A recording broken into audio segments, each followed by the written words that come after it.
کر سکتے۔ حضور پھر بھی کچھ نہ کچھ عرض فرمائیے، آپ بھی کچھ ارشاد فرمائیے۔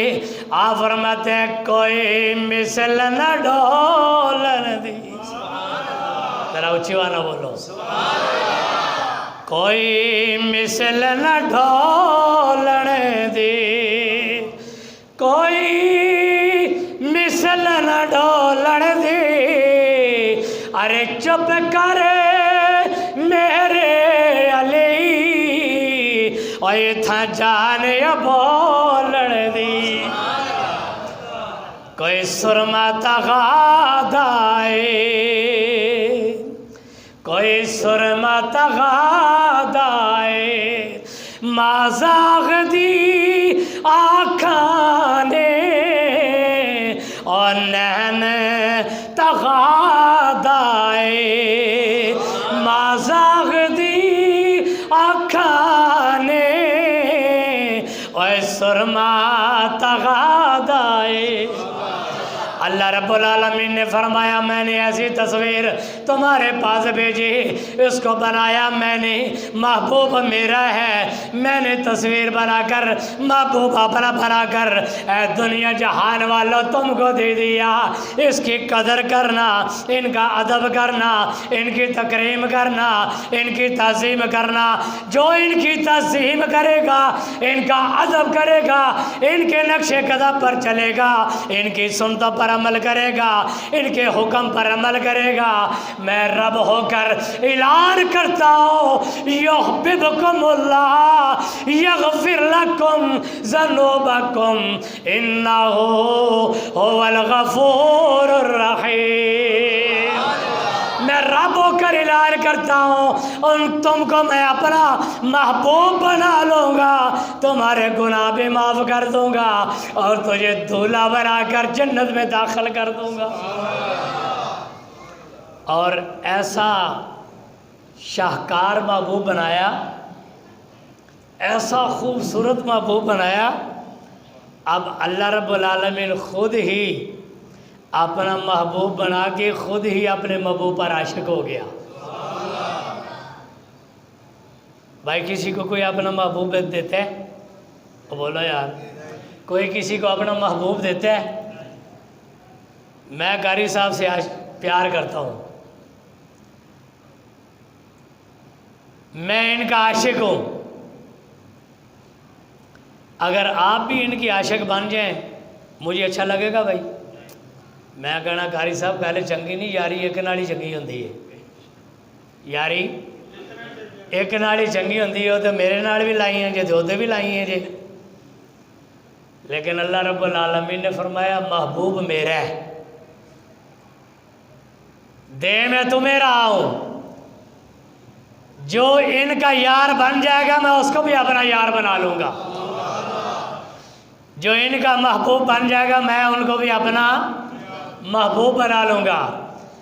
اللہ رب العالمین خود اپنے محبوب کو بنا کر خود ہی اپنے محبوب پر عاشق ہو گیا۔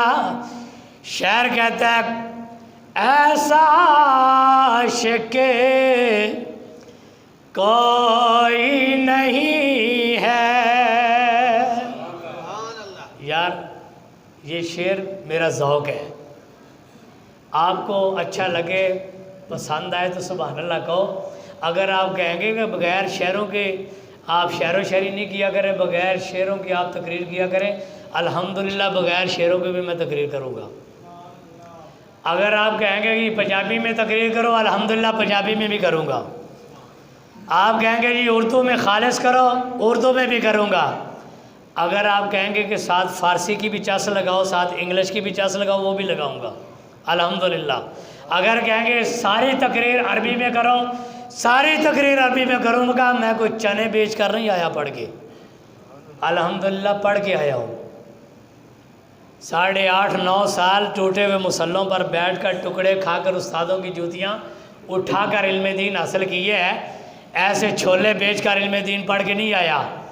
جس زبان میں کہو گے انشاءاللہ اسی میں بیان کروں گا۔ انگلش میں کہو گے ساری تقریر انگلش میں کروں گا، عربی میں کہو گے ساری تقریر عربی میں کروں گا، پنجابی میں کہو گے ساری تقریر پنجابی میں کروں گا، اردو میں کہو گے ساری تقریر اردو میں کروں گا، اگر فارسی میں کہو گے ساری تقریر فارسی میں کروں گا، اس کے علاوہ اور کوئی زبانوں میں نہیں۔ یعنی آپ کہیں جی فرنچائز میں کریں، مجھے نہیں آتی بھائی، ہندی میں کریں مجھے نہیں آتی، بابلی میں کریں مجھے نہیں آتی۔ جو زبانیں آتی ہیں جو ہمارے ملک میں چل رہی ہیں، جو مدرسوں میں پڑھائی جاتی ہیں، انشاءاللہ اس میں جب کہیں گے، جس وقت کہیں گے، تقریر اسی میں ہوگی۔ پھر بعد میں یہ نہیں کہنا ہمیں سمجھ کوئی نہیں آئی، یہ نہیں بعد میں کہنا کہ ہمیں سمجھ کوئی نہیں ہے، مولوی صاحب پتہ نہیں کی کہتے رہے۔ اللہ رب العالمین ہمیں دین کو سمجھنے کی توفیق فرمائے۔ آپ میرے ساتھ یہ شعر مل کے پڑھ لیں۔ ایسا کوئی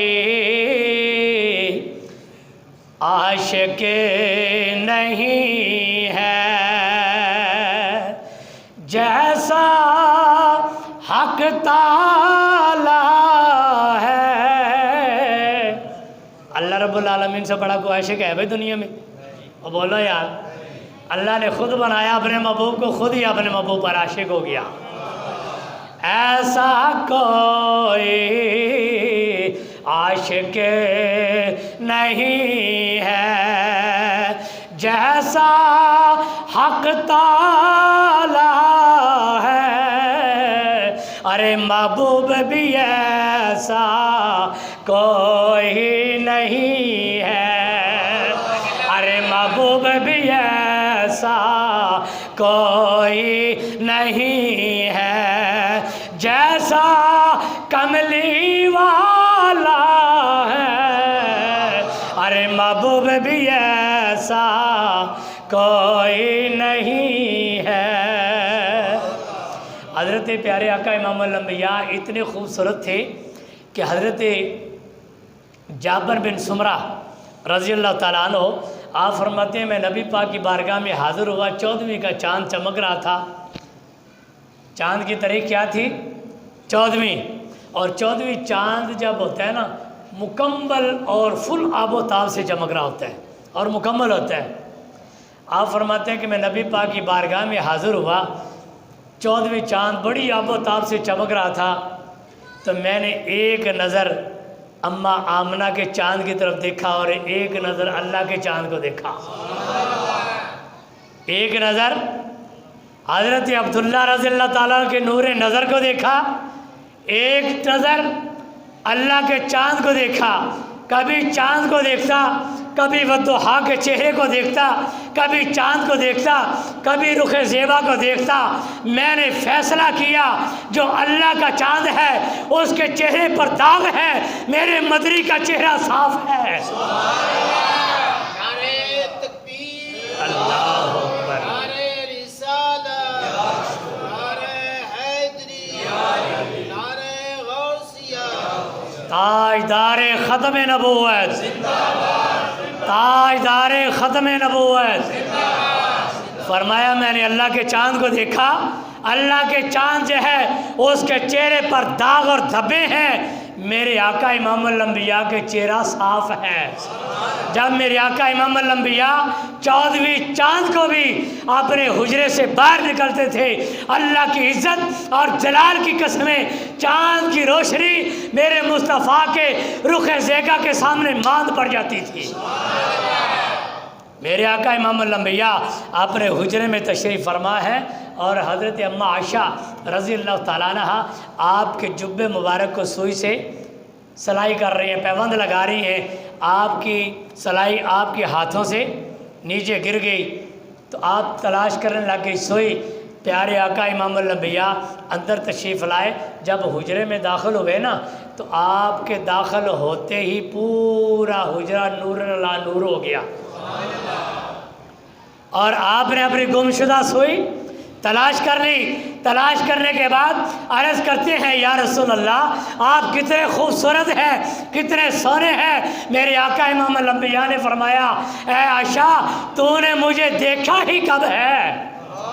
تو نے ابھی مجھے دیکھا نہیں، اس روپ میں نہیں دیکھا جس روپ میں اللہ نے مجھے بنایا۔ اللہ رب العالمین نے میرے چہرے پر 70,000 غیرت الہی کے پردے ڈال رکھے ہیں، اگر ایک پردہ میں اپنے چہرے سے اٹھا لوں تو پوری دنیا میرے چہرے کی خوبصورتی لا کر تاب نہ لا سکے۔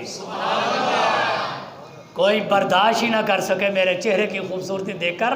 اللہ نے میرے چہرے پر 70,000 غیرت الہی کے پردے ڈال رکھے ہیں۔ تو حضرت یوسف علیہ السلام کی جو خوبصورتی ہے نا، یہ میرے آقا امام الانبیاء کی خوبصورتی کی خیرات ہے۔